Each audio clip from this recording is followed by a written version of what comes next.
నిజంగా అలాంటి చావు అయితే ఎవరికి రాకూడదండి. నిజంగా నా తల్లి నేను ఎంతో బాధపడుతున్నామంటేనండి ముఖం కూడా చూసుకోలేకపోయామండి.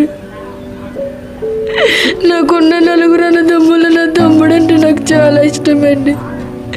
ఎక్కడైనా నేను కనబడితే నేను ఒకవేళ మాట్లాడకపోతే అక్క ఎక్కడికి వెళ్తున్నావు అని ఇప్పుడు అడిగే వాళ్ళు ఎవరున్నారండి. నాకు ఏమైనా తప్పు చేసిన ఒక తండ్రిలా నాకు నింద చెప్పి నాకు మాట చెప్పే తమ్ముడు నాకు మళ్ళీ అయితే నాకు దొరకడండి.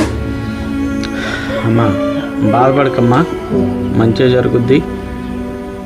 జరిగిన దాన్ని మనం ఏం చేయలేం, జరగాల్సింది మనం ఖచ్చితంగా మన ప్రయత్నం మనం చేద్దాం. అందరూ నీకు తోడున్నారు. అమ్మా వస్తాం, మళ్ళీ సాయి వచ్చిన తర్వాత మళ్ళీ వస్తాం. అయితే సాయి వచ్చిన తర్వాత చెప్తావా? మేము గ్రౌండ్లో ఉంటాము, చెప్పు అయితే, సరేనా? ఇది పరిస్థితి. కనీసం తల్లి కొడుకు చనిపోయాడు అనేటువంటి విషయం కూడా తెలియనటువంటి పరిస్థితి, లేకుంటే దాన్ని గ్రహించలేనటువంటి స్థితిలో ఉంది. ఆమె డిప్రెషన్లోకి వెళ్ళిపోయింది. మామూలుగానే ఆవిడని చూస్తుంటే కొంచెం అమాయకురాల్లా కనిపిస్తుంది. ఇప్పుడు ఆవిడకి దిక్కెవరు? మిగతా కొడుకులు పెళ్ళిళ్ళు చేసుకుని వెళ్ళిపోయారు. రోజుకు 1000 రూపాయలు సంపాదించేటువంటి కొడుకు చనిపోయాడు.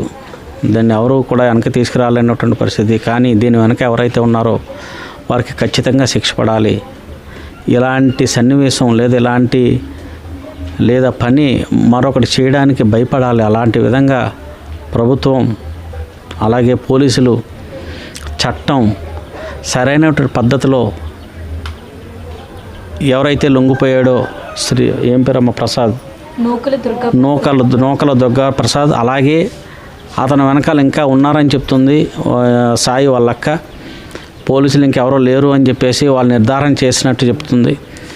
ఇంకా ఈ వెనకాల ఎవరైతే ఉన్నారో వాళ్ళందరినీ కంపల్సరీ శిక్ష పడేలా తగు చర్యలు తీసుకోవాలని ప్రభుత్వాన్ని డిమాండ్ చేస్తూ ఈ బాధాకరమైనటువంటి విషయాన్ని ముగిస్తున్నాం.